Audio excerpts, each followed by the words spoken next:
Yes! Allah. Gördün də Ragib qardaşım, hələ də uşaqlıq istidad alamanda qalıb.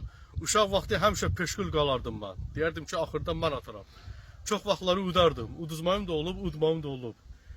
Adam darıxır, hamanki uşaqlar görürsən ki, Rusiyadadır, Bakıdadır, hər kəs iş başındadır. Hərimizin bir işi var da. İndi bu dostum da canlı şahidimdir. Bu oyunu sosial şəbəkədə paylaşıram ki, qoy gənclər də görsünlər ki, biz belə oyunlarla böyümüşük. Dərs oxumağımız da olub, sonra dərsdən sonra başlayırdıq oyun oynamağa. Bu məhəllə uşaqları hamısı zapasını, pivro, qoz oynamaq, gizlənpaç, qaçdı tutdu, vurdu. Onların oyunun başlandırıcında oyun buradan başlayırdı.